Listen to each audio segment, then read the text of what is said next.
Hello everybody, this is Hammer Striker here. Today I have a roundup of, at the moment, all of the micro compact high capacity 9mm that are available. Please don't forget to check out our website. Go to our affiliates page. You'll find discount codes for things like Mantis X and Core belts. You'll find a link that you can sign up for Big Daddy Unlimited. They actually have things in stock and usually at a lower price than other places. Link to that cool little bore light that we use for lighting up the barrels. Use those links. It will often save you money, never will cost you any additional money, and helps the channel. Thank you. And I say it that way because this is a hot category, so by the time you're watching this video there may be 2 or 3 more. It's kind of all started with this one right here, the Sig P365, the original P365, which was the first one that came out that had higher capacity than these little guns tended to have, still retaining that smaller size. So the flush magazine on this one, on the P365, holds 10 rounds. Typically these guns, until this occurred, were holding 6 or 7, give or take. They needed to be the single stack thickness, and a lot of times I call these single stack and a half. And the reason for that, it's kind of visible if I turn the magazine this way, is it's a single stack at the top. And then when it gets part way down, it's kind of like half offset, and then the very bottom of the magazine will be a double stack. So it's not true double stack capacity where it's all the way up right to the top round doing the staggering. It staggers at the bottom and it's straightish at the top. And you can kind of see in the shape of the curvature of the magazine. And all of these, with the exception of the Glock, come from the factory with that kind of a configuration, giving them a higher round count than you typically got before, where they'd have just a straight single stack magazine. So the Sig fired the first round in that battle with the P365. The very first release had some initial issues. They got all over that very quickly, and subsequent to that it's become quite a reliable gun. It's offered in 11, 12, and 15. So here's the 12 round magazine. And I misspoke, it's actually 10, 12, and 15. This one doesn't have the right sleeve on it, but they come with the sleeves, and if you had the right sleeve on it, it would go all the way up and it would be flush. And the sleeves come with it.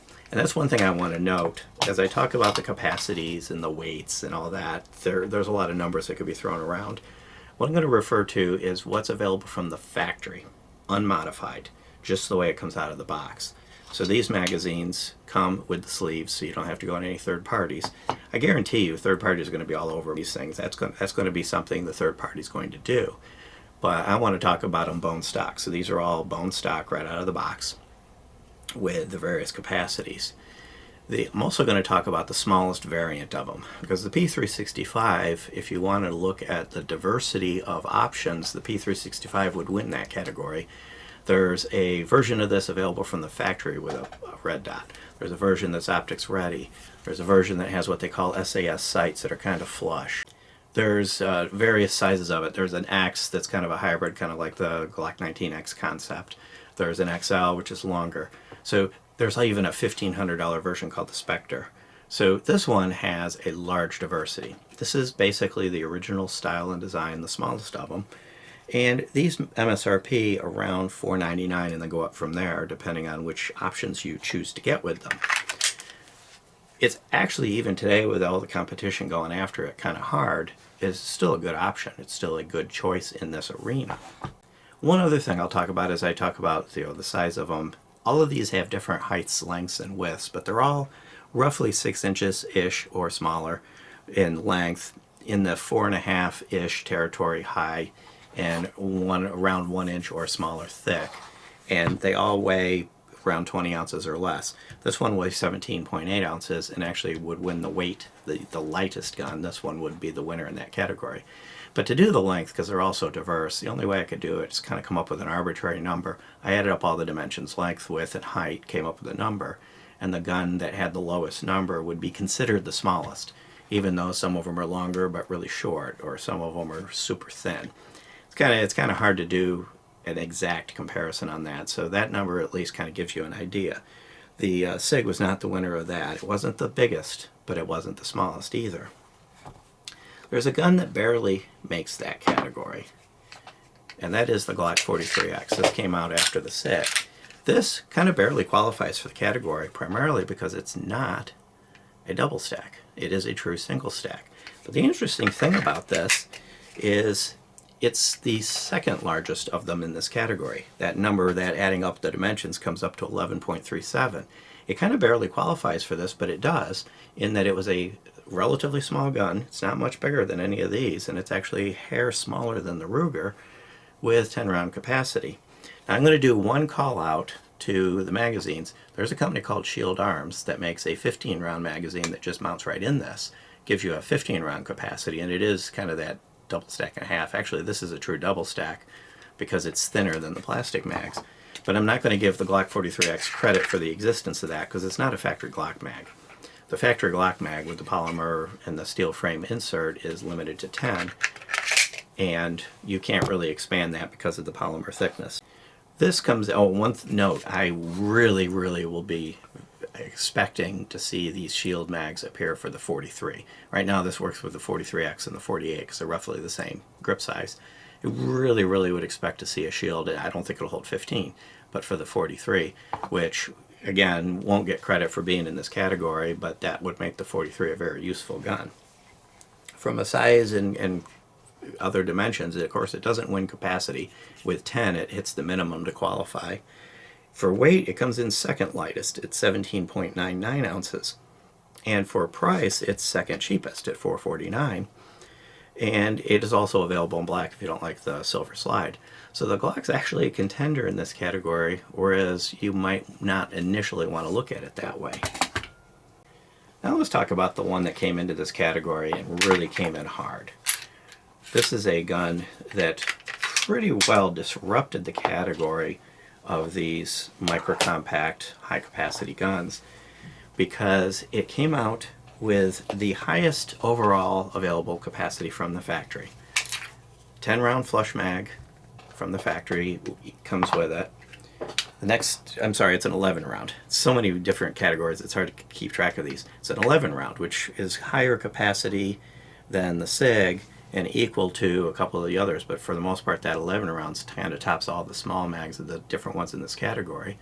A 13 round magazine as opposed to the Sig's 12, and a 15 round magazine, and they do come with these sleeves. So you've got the largest overall available capacity in the Hellcat of this category. From a price perspective, it's starting to get a little on the pricier side. It's $569.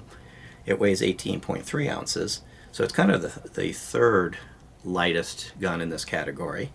It's available in a fairly wide diversity. This particular one has a tritium sight with a ring around it and a U dot at the back.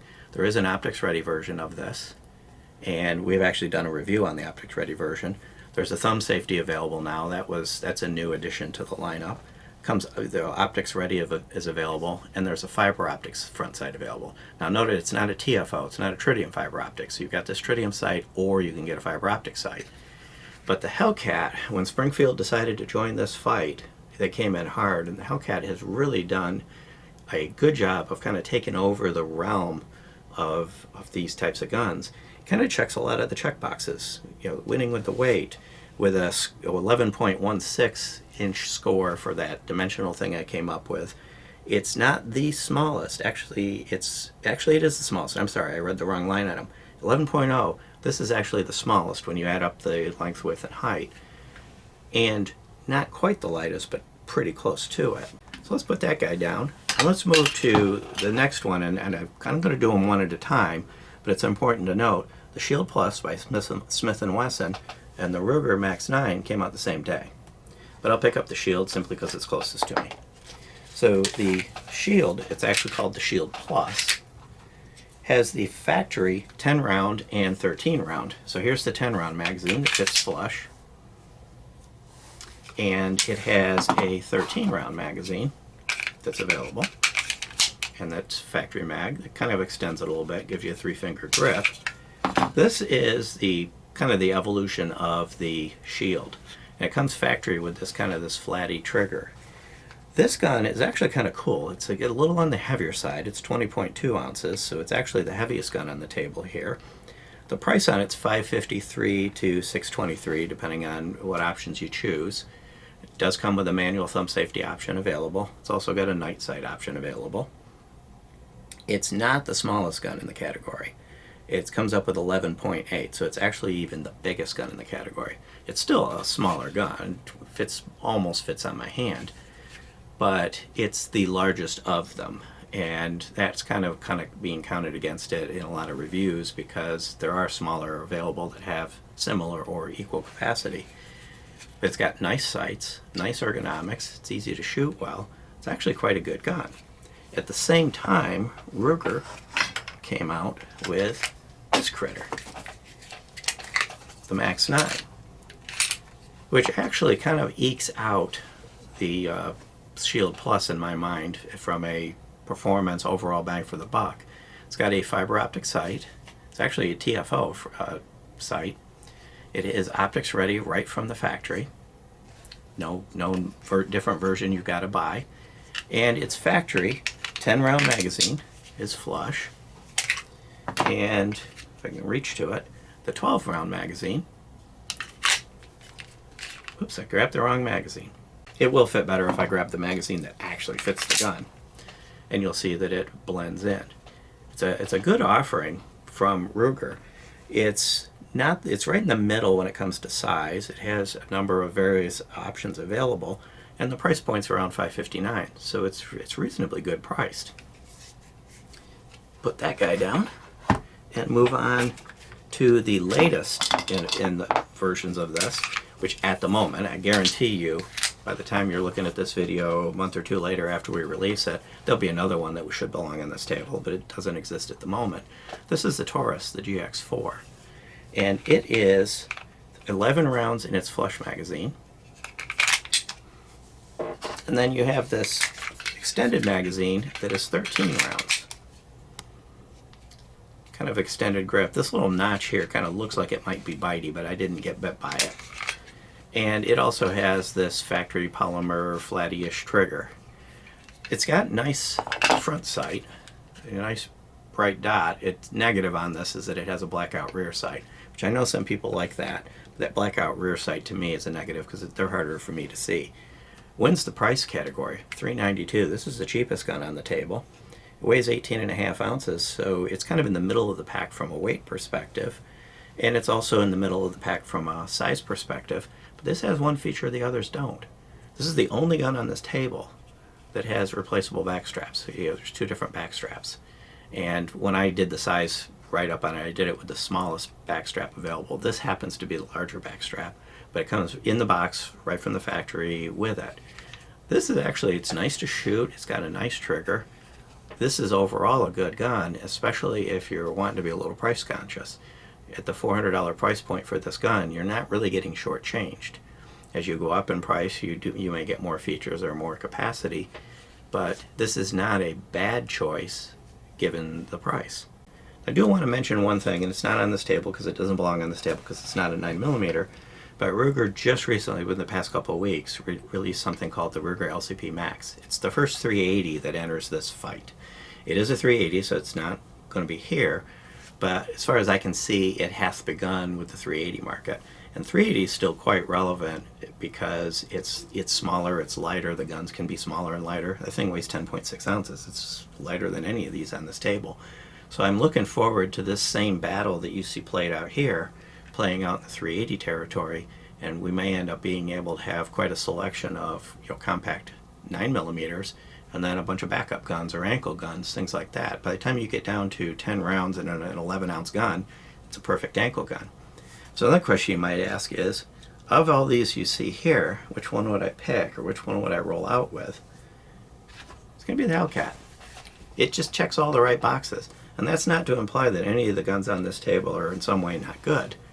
But of all the features that I'd be looking for, what boxes I want to check, sights availability, dimensions, weight, all price, everything really kind of circles around to me to the Hellcat. So personally, I would grab the Hellcat. Do I think that you would be undergunned or in trouble if you picked any of these others? No, I don't think so. And if you wanted to say, let's say you're picking the P365 because you want the SAS sights, Well, it's a different category. It's not the smallest, lightest of that particular line, but there's nothing wrong with it. But there you go. This is what I would choose. Realized while I was doing the editing that I had forgotten to actually just line these things up. So we're going to kind of cut in, show you them lined up. And an interesting note is that the factory numbers, which is what I use for all the comparisons, and the reality are sometimes a little bit different. So according to the factory numbers, the Hellcat is actually a little bit smaller than the Sig, which is the one this is the Hellcat, this is the Sig. But in reality, when you line them up, the Sig is actually just a hair smaller. Not a significant difference, but a little bit smaller. And the way these things are lined up, they're lined up, basically I took a box and put it behind here, and whatever hit first, whether it's the back of the grip that hit or the beaver tail, that's basically going to define the box that the gun would sit in. So the Hellcat right here is second, not first in the smallest category. So you've got the P365, then the Hellcat, then the Taurus, then the Ruger, the Shield Plus, and then the Glock. And the Glock is the largest of them, but not by a whole lot. So when you look at the spread, especially when you look at some of these have a little protrusion that stick up that cover the back part of the grip where the magazine goes. So overall, there's not a huge difference. I'm going to go ahead and put the flush mags in. Of course, putting in the extended mags kind of changes the layout of things, and that really wouldn't be matter to how you're going to carry it if you're going to carry the flush mag and you're looking for the smallest possible thing. Most of these mags fit flush and integrate, so if you've got a gun that has a little thing that sticks out here, when the flush mag goes in, it integrates. The Glock actually gets a little bit bigger because their mag sticks out below it a little bit. But you'll notice when I put the Sig in, and this magazine is at enough of an angle, it sticks up a little bit. So the Sig, the grip gets a hair longer when the magazine's in it than the Hellcat. So it was really a kind of a close competition between which one of these two is the smallest. Beyond that, if you like our videos, please give us a thumbs up, share, subscribe, click that bell to be notified if you do. Check us out on Facebook, Twitter, Instagram, kind of everywhere. Thank you.